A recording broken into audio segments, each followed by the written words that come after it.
بسم اللہ الرحمن الرحیم۔ السلام علیکم ورحمۃ اللہ وبرکاتہ۔ پیارے دوستو، قرآن مجید میں اللہ تبارک و تعالی نے ارشاد فرمایا کہ وہ ذات جس نے موت اور زندگی کو پیدا کیا تاکہ تمہاری آزمائش کرے کہ تم میں کون زیادہ اچھے عمل کرنے والا ہے، اور وہی بہت عزت والا اور بخشش والا ہے۔ پیارے دوستو، یہاں اس آیت میں زندگی اور موت کو پیدا کرنے کی حکمت بیان کی جا رہی ہے کہ اے لوگو،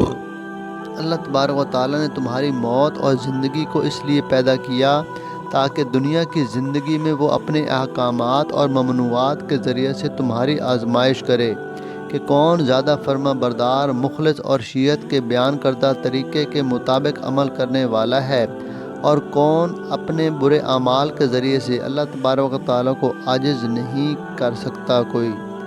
کہ وہ غالب اور گنہگاروں میں سے جو توبہ کرے وہ اسے بخشنے والا ہے۔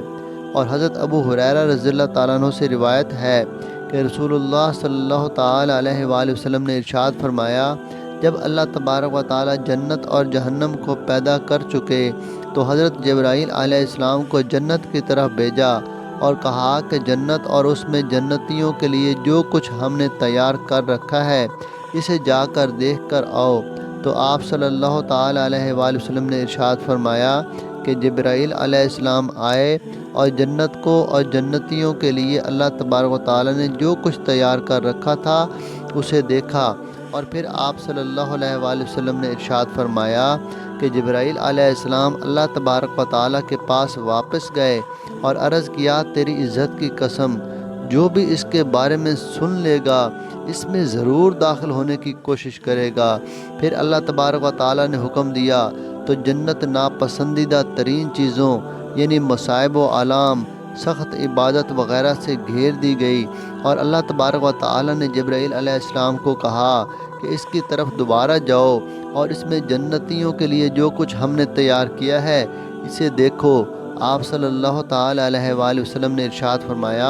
کہ جبرائیل علیہ السلام جنت کی طرف دوبارہ گئے تو وہ ناپسندیدہ اور تکلیف دہ چیزوں، 5 وقت کی نماز، سخت گرمی کے روزے یا نفسانی خواہشات کو کنٹرول کرنا جو کہ سخت ہوتا ہے، تو جنت ان چیزوں سے گھری ہوئی تھی۔ چنانچہ وہ اللہ تبارک و تعالیٰ کے پاس لوٹ کر آئے اور عرض کیا کہ مجھے اندیشہ ہے کہ اس میں کوئی شرعی پابندی کی وجہ سے یا سخت عبادت اور نفسانی خواہشات کو کنٹرول نہ کرنے کی وجہ سے کوئی بھی داخل نہیں ہو سکے گا۔ پھر اللہ تبارک و تعالیٰ نے کہا، جہنم کو ہم نے تیار کیا ہے، جاؤ اور جہنم کو دیکھ کر آؤ کہ جو کچھ ہم نے جہنمیوں کے لیے تیار کر رکھا ہے وہ کیسا ہے۔ چنانچہ حضرت جبرائیل علیہ السلام وہاں پر گئے اور انہوں نے دیکھا کہ اس کا ایک حصہ دوسرے پر چڑھ رہا ہے۔ وہ اللہ کے پاس آئے اور عرض کیا، تیری عزت کی قسم، جہنم کے بارے میں جو بھی سن لے گا وہ اس میں داخل ہونے سے بچنے کے لیے اپنی پوری کوشش کرے گا۔ پھر اللہ تبارک و تعالیٰ نے حکم دیا تو اسے شہوات سے بھی یعنی دنیا کی عورتوں سے، گانوں باجوں، لہو و لعب سے گھیر دیا گیا۔ اللہ تبارک و تعالیٰ نے کہا، اس کی طرف دوبارہ جاؤ۔ چنانچہ حضرت جبرائیل علیہ السلام دوبارہ گئے تو واپس آ کر عرض کیا، تیری عزت کی قسم، مجھے ڈر ہے کہ اب اس جہنم سے کوئی بھی نجات نہیں پا سکے گا۔ چنانچہ حضرت ابو ہریرہ رضی اللہ تعالیٰ عنہ کہتے ہیں کہ رسول کریم صلی اللہ تعالیٰ علیہ وآلہ وسلم نے فرمایا کہ جنت اور دوزخ نے آپس میں بحث و تکرار کی۔ چنانچہ دوزخ نے تو یہ کہا کہ مجھے سرکش اور متکبر اور ظالموں کے لیے چھانٹا گیا ہے، اور جنت نے یہ کہا، میں اپنے بارے میں کیا کہوں، میرے اندر بھی تو وہی لوگ داخل ہوں گے جو ضعیف اور کمزور ہیں اور لوگوں کی نظروں میں گرے ہوئے اور جو بھولے بھالے اور فریب میں آ جانے والے ہوں گے۔ یہ سن کر اللہ تبارک و تعالیٰ نے جنت سے فرمایا، تم میری رحمت کے اظہار کا ذریعہ اور میرے کرم کی اماج گاہ کے علاوہ اپنے بندوں سے جس کو اپنی رحمت سے نوازنا چاہتا ہوں اس کے لیے تجھے ہی ذریعہ بناتا ہوں۔ اور دوزخ سے فرمایا، تو میرے عذاب کا محل و مظہر ہونے کے ساتھ میرے غضب کی جگہ ہے۔ چنانچہ میں اپنے بندوں میں سے جس کو عذاب دینا چاہتا ہوں اس کے لیے تجھے ذریعہ بناتا ہوں، اور میں تم دونوں ہی کو لوگوں سے بھر دوں گا۔ البتہ دوزخ کے ساتھ تو یہ معاملہ ہوگا کہ وہ اس وقت تک نہیں بھرے گی جب تک کہ اللہ تبارک و تعالیٰ اس پر اپنا پاؤں نہ رکھ دے۔ چنانچہ اللہ تبارک و تعالیٰ جب پاؤں رکھے گا تو دوزخ پکار اٹھے گی، بس بس اور نہیں۔ اس وقت دوزخ اللہ تبارک و تعالیٰ کی قدرت سے بھر جائے گی اور اس کے حصوں کو ایک دوسرے کے قریب کر دیا جائے گا، پس وہ سمٹ جائے گی۔ مطلب یہ ہے کہ اللہ تبارک و تعالیٰ اپنی مخلوق میں کسی پر ظلم نہیں کرے گا۔ رہا جنت کا معاملہ تو اس کے بھرنے کے لیے اللہ تبارک و تعالیٰ نئے لوگوں کو پیدا کر دے گا۔ صحیح بخاری میں سیدنا ابو ہریرہ رضی اللہ تعالیٰ عنہ سے مزید روایت ہے کہ اللہ کے رسول صلی اللہ تعالیٰ علیہ وآلہ وسلم نے ارشاد فرمایا کہ جہنم اپنے رب سے شکایت کرتے ہوئے کہے گی، اے میرے رب، میرے ایک حصے نے دوسرے حصے کو کھا لیا۔ تو اللہ تبارک و تعالیٰ نے سال میں 2 مرتبہ اس کو سانس لینے کی اجازت دے دی۔ ایک سانس سردی کا موسم ہے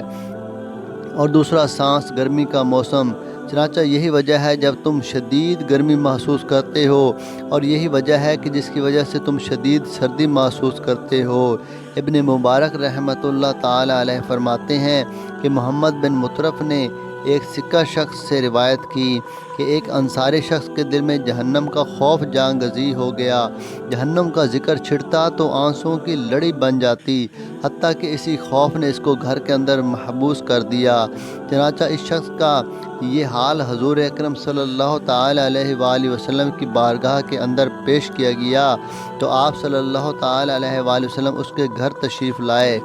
آپ صلی اللہ تعالی علیہ وآلہ وسلم جیسے ہی گھر میں داخل ہوئے تو وہ نوجوان آپ صلی اللہ تعالی علیہ وآلہ وسلم کے ساتھ لپٹ گیا اور جاں بحق ہو کر نیچے گر پڑا۔ رسول اللہ صلی اللہ تعالی علیہ وآلہ وسلم نے ارشاد فرمایا کہ اپنے ساتھی کے کفن دفن کا انتظام کرو، جہنم کے خوف نے اس کے دل کے ٹکڑے ٹکڑے کر دیے ہیں۔ امام قرطبی رحمۃ اللہ علیہ فرماتے ہیں کہ حضرت عیسیٰ علیہ السلام کا 4000 عورتوں کے پاس سے گزر ہوا، ان کے رنگ اڑے ہوئے تھے، یعنی بدحالی سے ان کے جسموں پر اون اور بالوں کی چادریں پڑی ہوئی تھیں۔ حضرت عیسیٰ علیہ السلام نے فرمایا، اے عورتوں کی جماعت، کس چیز نے تمہارا رنگ اڑا رکھا ہے؟ تو عورتوں نے جواب دیا، اے ابن مریم، جہنم کے ذکر نے ہماری رنگت اڑا رکھی ہے۔ یقیناً جو شخص جہنم میں داخل ہوا نہ اسے ٹھنڈی چیز ملے گی اور نہ پینے کے لیے کچھ ہوگا۔ حضرت انس رضی اللہ تعالیٰ عنہ بیان کرتے ہیں کہ ایک دن رسول کریم صلی اللہ تعالی علیہ وآلہ وسلم نے ہمیں نماز پڑھائی اور پھر ممبر پر تشریف فرما ہوئے اور مسجد کے قبلے کی طرف اپنے دست مبارک سے اشارہ کر کے فرمایا کہ ابھی جب میں نے تمہیں نماز پڑھائی تو مجھے اس دیوار کے سامنے حصے میں جنت اور دوزخ کی تمثیل دکھائی دی، اور حقیقت یہ ہے کہ میں نے جتنی اچھی چیز اور جتنی بری چیز آج دیکھی ہے، اس جیسی اچھی یا بری چیز پہلے کبھی نہیں دیکھی۔ اللہ تبارک و تعالی سے دعا ہے کہ اللہ تبارک و تعالی ہمیں اپنی خواہشات کی مخالفت کرنے اور اللہ تبارک و تعالی کے احکامات پر عمل کرتے ہوئے زندگی گزارنے اور جہنم سے بچ کر جنت کے اندر بلا حساب داخل ہونے کی توفیق عطا فرمائے۔ آمین یا رب العالمین۔